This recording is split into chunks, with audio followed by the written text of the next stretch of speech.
voudrais vous remercier pour cette présence massive ce matin dans ce forum Invest in Sénégal.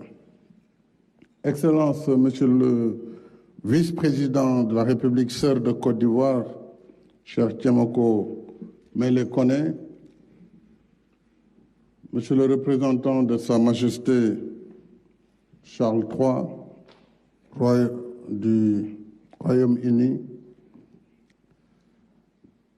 Mesdames, Messieurs les présidents des institutions constitutionnelles de la République du Sénégal, Madame la ministre de l'Économie, du Plan et de la Coopération, Monsieur le directeur général de l'APIX, Monsieur Katani, président du groupe Attijari, distingués invités, chers participants, Mesdames et Messieurs.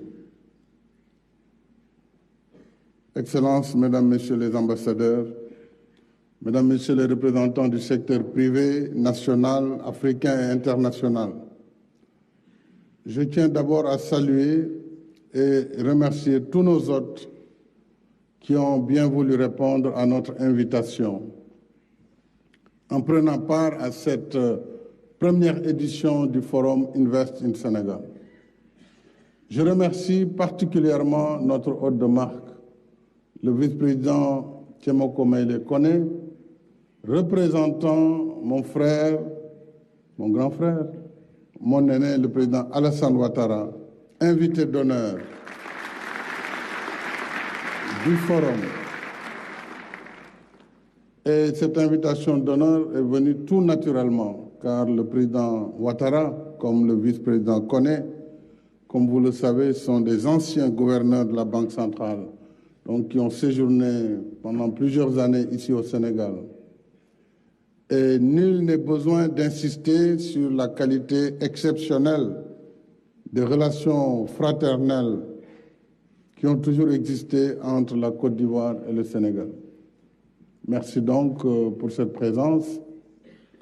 Et surtout, merci aussi à tous nos invités pour leur présence, ce qui est une marque renouvelée de la confiance envers le Sénégal comme destination fiable et sûre de l'investissement privé étranger.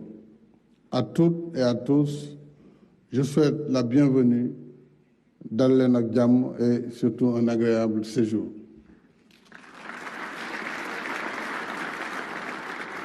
Ce forum, mesdames et messieurs, se tient dans un contexte, vous l'avez rappelé, encore marqué par les effets sévères de la pandémie Covid-19 et par les conséquences d'une guerre majeure qui aggrave davantage l'état de nos économies structurellement déficitaires, faibles en tout cas, mais face aux défis, nous devons rester résilients et combatifs. Heureusement que l'Afrique est très résiliente, sinon elle aurait disparu depuis longtemps. Mais l'Afrique sera toujours là. Et cette résilience, nous l'avons notée dans le cadre du programme d'action prioritaire ajusté et accéléré, le PAP 2A, qui est une des séquences du plan Sénégal émergent, que nous avions lancé en septembre 2020 pour la relance post-Covid-19 et qui est en fin d'exécution en ce moment. Et nous lançons au même moment le PAP 3, dont la formulation est presque achevée, pour couvrir la période 2024-2028. Et je rappelle que ces deux programmes, PAP 2A et PAP 3A, sont des instruments de mise en œuvre du plan Sénégal émergent, qui offre un cadre privilégié de partenariat avec le secteur privé en matière d'investissement. Et malgré une conjoncture mondiale difficile, les fondamentaux de l'économie sénégalaise restent aujourd'hui solides. Elle figure parmi les plus dynamiques de l'Afrique subsaharienne, avec un taux de croissance de l'ordre de 6% depuis la mise en œuvre du PSE en 2014, qui a été juste freiné par la Covid. Aujourd'hui, grâce aux perspectives d'exploitation de nos ressources pétrolières et gazières, nos projections de croissance sur 2023 vont aller au-delà de 8%. En réalité, nous avions projeté 10% pour la première fois de croissance. Nous serons au moins à 8,3% pour l'année 2023. Cependant, et comme je l'ai déjà indiqué à plusieurs reprises, pour nous, le pétrole et le gaz, donc les hydrocarbures, ne doivent pas servir au Sénégal comme une économie de rente, mais plutôt comme un levier qui doit soutenir et tirer vers le haut les autres secteurs économiques, ainsi rendre plus robuste notre économie diversifiée.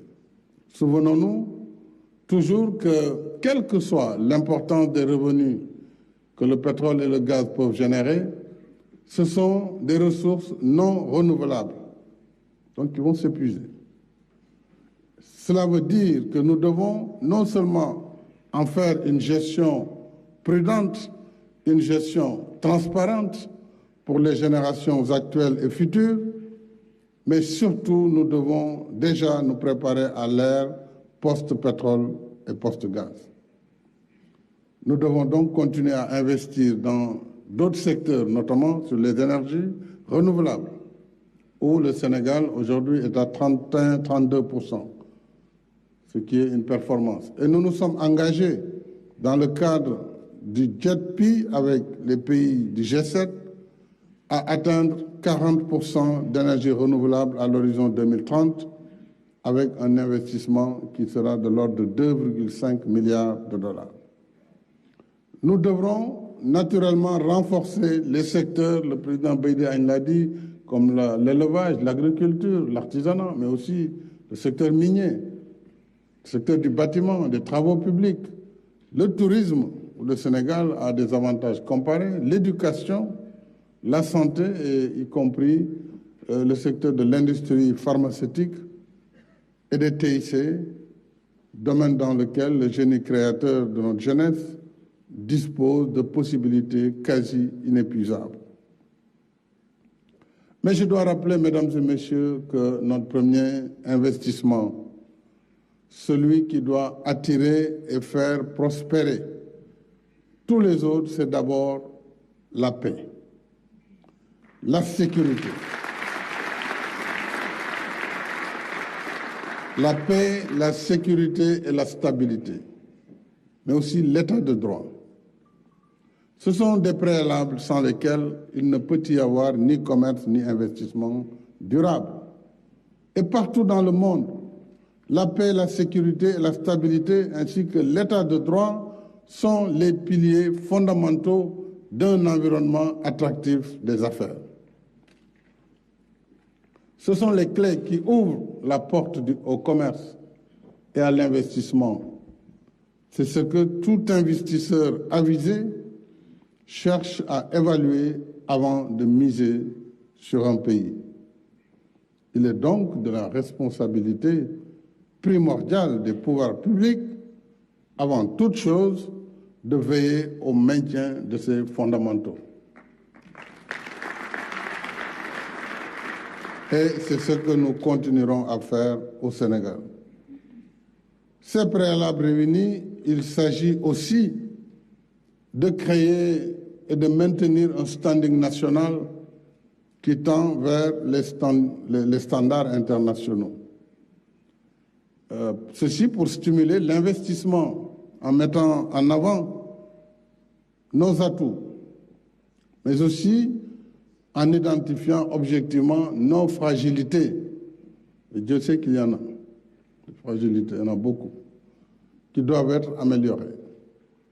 L'environnement des affaires n'est pas en effet une donnée statique elle exige constamment une veille rapprochée pour dénouer les goulots d'étranglement afin de favoriser un environnement des affaires convivial pour l'investisseur et protecteur de l'intérêt public. Ainsi, pour être crédible et atteindre nos objectifs de doing business que ce forum a la vocation de promouvoir, alors nous ne devons pas nous limiter simplement à faire du business as usual, encore moins verser dans un exercice d'autosatisfaction. Au Sénégal, le Forum Invest, j'allais dire, doit s'inscrire dans une logique de perfectionnement devant permettre au pays de délivrer de meilleures performances en restant à l'écoute des partenaires du secteur privé et en intégrant les meilleures pratiques qui se font ailleurs. C'est cela aussi qui est nécessaire, aussi bien à l'échelle régionale, continentale donc, qu'à l'échelle internationale. Nous devons évoluer dans un environnement de libre concurrence, de libre compétition. Ça aussi, tous nos partenaires doivent se mettre à l'idée que c'est la compétition aussi en Afrique. Donc, il faut qu'ils se mettent à l'esprit qu'ils doivent aller dans un terrain de chasse où il y a d'autres chasseurs. Donc, il n'y a plus de monopole absolu. Nous devons faire l'effort d'être attractifs et d'être en mesure d'attirer, mais ceux qui viennent aussi, qu'ils comprennent que les terres conquises, c'est fini. Donc maintenant, on va à la compétition. Et les règles sont égales pour tous. Voilà ce que je pense être utile pour nous, pouvoir public, mais aussi pour les investisseurs, qui puissent exiger que nous interrogions nous-mêmes nos méthodes et nos procédures. Ce sont le gouvernement et les services publics. Que nous interrogions nos méthodes, nos procédures, afin qu'elles ne soient pas des obstacles à l'investissement privé. Je pense que le Sénégal fait des efforts, mais il y a encore beaucoup d'efforts à faire pour lever toutes les contraintes qui ne soient pas des freins au commerce et à l'investissement. Time is money, disent les Anglais.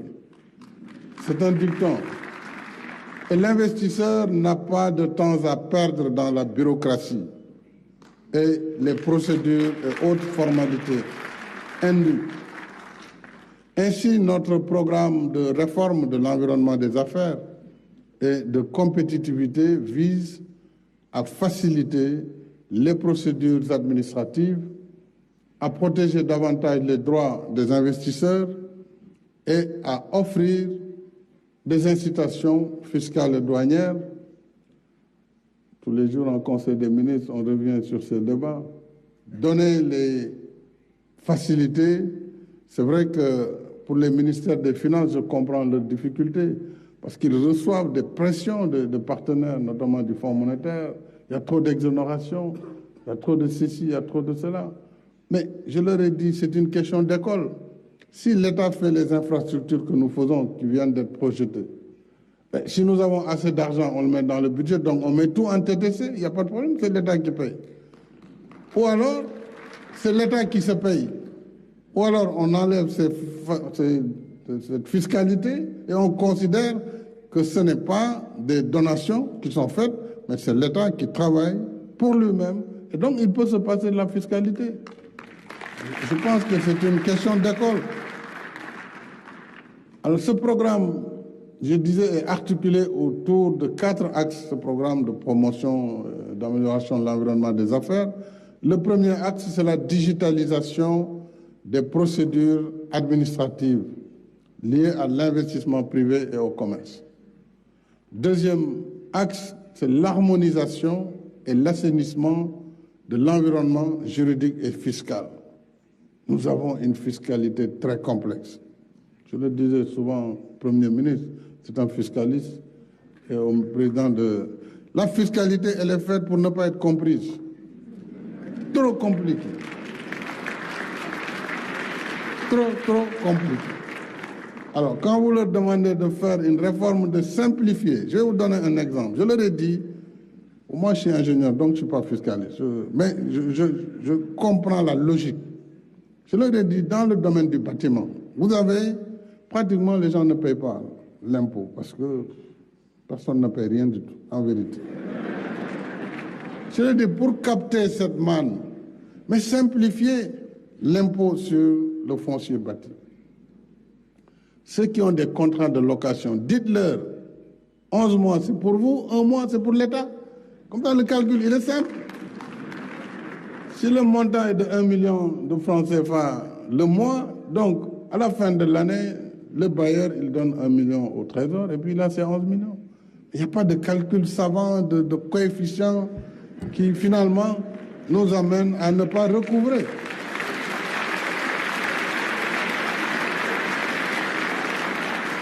Bien sûr, il faudra du courage pour les services, parce que c'est de grandes corporations qui ont fait des études très importantes, donc ils ont besoin de prouver chaque fois que les études...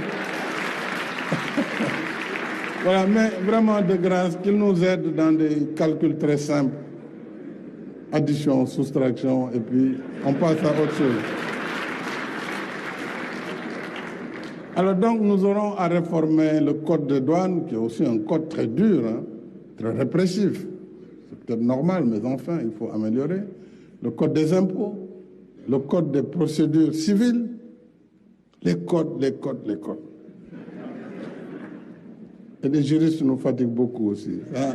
Mais ça, c'est partout dans le monde, les juristes. Alors, troisième axe, c'est l'amélioration de la compétitivité des facteurs de production. Alors, c'est là où bientôt le Sénégal aura des avantages comparatifs, avec l'arrivée du gaz, le gas to power, le développement des énergies renouvelables pour rendre notre électricité beaucoup plus compétitive, donc l'économie plus compétitive de façon générale. Les facteurs aussi tels que le foncier, et grâce au développement des zones économiques spéciales, nous pourrons mettre à disposition du foncier pour ceux qui veulent investir. Mais pas du foncier aussi pour ceux qui vous amènent des projets PowerPoint, pour avoir le foncier, s'arranger pour avoir un titre foncier et en faire de l'argent cash. Ça, on ne peut pas non plus, il ne faut pas favoriser ce genre d'opération. C'est pourquoi je dis, même pour les 100 000 logements, quand vous donnez 50 hectares, 100 hectares, il faut une clause. Si dans 4 ans, rien n'est fait, on reprend notre terrain. Il faut que ce soit clair. On ne va pas non plus geler les zones, le foncier national pour des gens qui ne vont pas investir, qu'ils soient nationaux d'ailleurs, comme étrangers. Sur ce plan, je pense qu'il nous faut préserver le patrimoine foncier, mais il faut mettre le foncier à la disposition de ceux qui veulent entreprendre et investir. Quatrième axe, et non des moindres, c'est la promotion de l'investissement à fort impact dans les pôles de développement, les pôles urbains comme Diamniadio. Il y a 10 ans exactement, il n'y avait rien ici. Et tout ce que le film a montré date de moins de 10 ans, 7 ans. Donc cet investissement est important et pour cela, il faut aussi un nouveau cadre juridique sur les partenariats publics-privés. Et nous venons de le faire. La loi sur le contenu local, vous l'avez rappelé, M. Agne, pour soutenir le secteur privé national. Et il m'a fallu beaucoup me battre pour permettre que le IPP puisse être fait par des Sénégalais. Ça a été très difficile. Bon, mais c'est fait. Parce que j'ai dit, c'est un choix souverain de politique. C'est une préférence nationale. On va les pousser, on va voir. Ils ont pu, finalement, avec beaucoup de dextérité, de difficultés, finalement, avec 2 IPP, un de 300 MW, je crois que c'est West Africa Energy, et un autre de 250 Ndar Energy. Voilà, pour la première fois, des Sénégalais pourront être des investisseurs dans le cadre du pétrole. Et ça, donc je parle de 500 MW, mais sur 1500 et quelques, il y a Alain Ebobissé qui me regarde, Africa 50, qui est aussi notre partenaire. Je le salue avec la centrale de Malicounda et d'autres centrales solaires. Mais c'est bien, il faut que les nationaux aussi soient aidés. C'est pourquoi je prône le développement de la co-contractance et non seulement de la sous-traitance. Voilà. Mais j'ai toujours appelé notre secteur privé national aussi à se mettre en consortium. Si chacun va avoir sa petite unité, PDG de quelque chose comme ça, c'est rien du tout. Mieux vaut être membre d'une grande entreprise où au moins vous avez des dividendes qui tombent à la fin de l'année. Donc, je pense qu'il y a des efforts qui sont faits, surtout dans le oil and gas, et ça va aider à renforcer les capacités de notre secteur privé national, du secteur privé africain qu'il faut susciter, parce qu'il y a de l'argent en Afrique. Il faut pousser les Africains à investir sur le continent et naturellement continuer à attirer les investisseurs internationaux qui ont également toute leur place sur le continent. Et nous allons poursuivre les zones économiques spéciales. Elles nous permettront de faciliter l'accès aux fonciers, comme je l'ai dit. Elles permettront le financement et le développement des PME, la formation professionnelle, la modernisation de l'administration et de la législation du travail. Parce que là aussi, il faut qu'on comprenne qu'on ne peut pas avoir de vieux textes qui datent de l'indépendance, la période post-coloniale, et vouloir aller vers les émergences avec les mêmes textes. C'est une utopie. C'est-à-dire un emploi garanti, qu'on travaille ou pas, on ne peut pas être licencié, on ne peut rien faire contre vous, c'est contre le progrès. Moi, tout le monde connaît ma fibre sociale. Je suis pour la protection des travailleurs. Je suis pour leur épanouissement, pour les aider dans le pouvoir d'achat. Mais il faut que les gens y travaillent ou ils cèdent la place. Parce que nous sommes dans un monde de compétition féroce. Et c'est l'État qui doit commencer par changer ses propres règles en matière de code du travail au sein de la fonction publique. Pour que les gens se mettent toujours en mouvement, qu'ils travaillent pour avancer et non pas avancer parce qu'on est le plus ancien. Parce que c'est cette fonction publique de carrière aussi qui est un des freins de notre administration.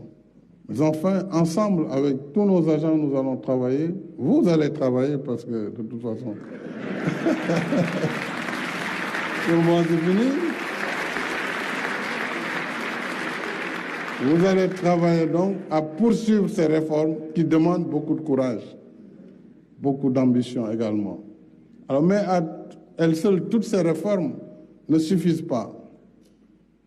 Ce qui compte et qui fera la différence, c'est la disponibilité et le travail des hommes, je viens de le développer, et des femmes qui appliquent les réformes, qui interprètent les textes, qui animent les structures, qui accueillent, qui conseillent, qui orientent l'investisseur et surtout qui prennent les décisions. Mais tout cela dans la transparence, sans bureaucratie, sans perte de temps inutile. Ce qui doit être fait aujourd'hui ne peut pas être reporté à demain. Et si tout le monde fait ça dans nos administrations, je crois que nous allons avancer très vite. C'est pourquoi nous devons bannir de nos services, de nos administrations, tout comportement laxiste qui entrave la bonne marche des affaires.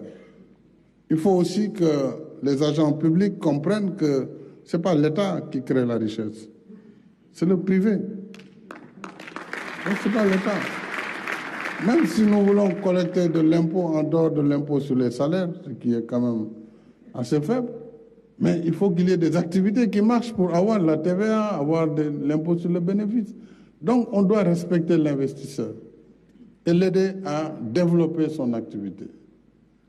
À l'endroit de nos partenaires étrangers, je voudrais surtout dire notre détermination à bâtir ensemble de nouvelles dynamiques de confiance pour un nouveau regard sur l'Afrique et sur les Africains.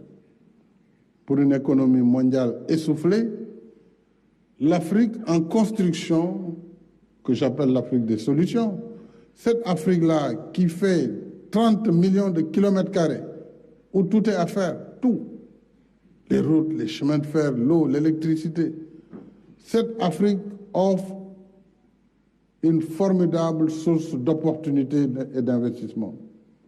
C'est aussi un acteur qui demande de plus en plus de rapports de partenariats plus qualitatifs et plus équitables pour une croissance et une prospérité partagée.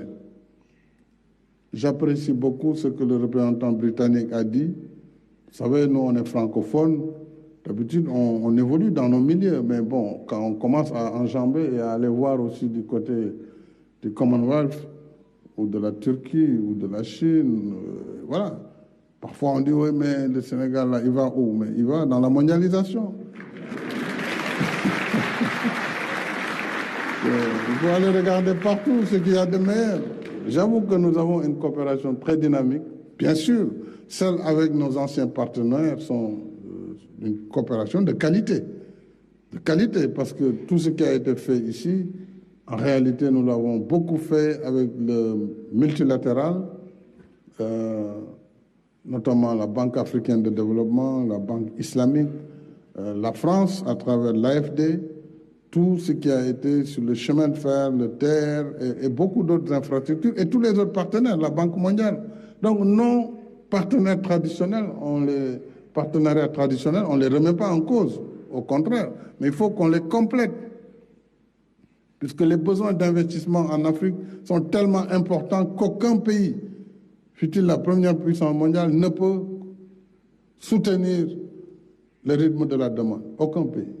Donc il y a de la place pour tout le monde. Il faut juste que nous travaillions ensemble pour relever les défis de l'accompagnement institutionnel à nos partenaires. Et à mon sens, le vrai enjeu aujourd'hui du partenariat avec l'Afrique, ce n'est plus le débat sur l'augmentation de l'aide publique au développement. Pour nous, ce n'est pas un sujet. Ceux qui peuvent augmenter, ils peuvent, mais ce n'est pas le sujet. Le vrai sujet, c'est comment avoir une perception juste du risque d'investissement en Afrique pour réduire les taux d'assurance sur l'investissement en Afrique, augmenter donc l'investissement privé et augmenter la productivité en Afrique. C'est ça l'enjeu fondamental. Et c'est pourquoi je lance un appel aux pays développés pour qu'ils accompagnent, surtout à nos partenaires traditionnels de l'Europe, des États-Unis, qu'ils accompagnent leurs entreprises qui viennent en Afrique avec des facilités de financement, avec des facilités de garantie, afin que également les États puissent prendre plus de volume de dette, mais une dette qui est maîtrisée, une dette qui n'est pas indue, simplement parce que renchérie par des considérations tout à fait subjectives, comme les notations qui sont faites sur les pays. S'il y a un pneu qui est brûlé au Sénégal, on dégrade tout de suite le Sénégal. Parce qu'il y a 2 tartampions qui ont brûlé des pneus, qui l'ont jeté dans l'Internet. Vous allez dans un pays du Nord, on brûle 100 pneus et 400 000 bâtiments. La note ne bouge pas. Voilà le problème. Et nous allons payer donc l'impertinence de certains citoyens. C'est normal, bon, faut l'accepter. Il faut savoir qu'on va le payer cher.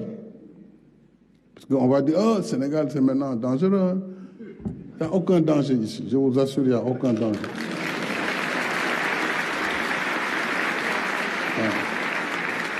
Mais le combat, c'est ça, changer la perception sur le risque en Afrique. Si on le fait, vraiment, c'est gagnant pour vous, c'est gagnant pour les partenaires, c'est gagnant pour les pays et c'est gagnant pour l'Afrique.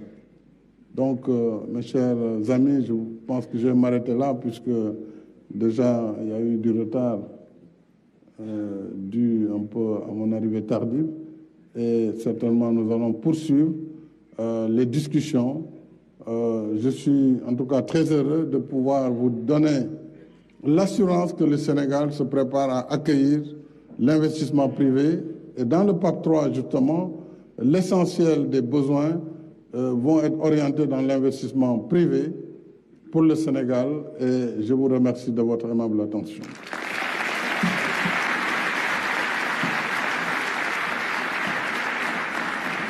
J'ai quand même oublié de déclarer ouvert. Je déclare ouvert donc les travaux du Forum Invest in Sénégal. Je vous remercie.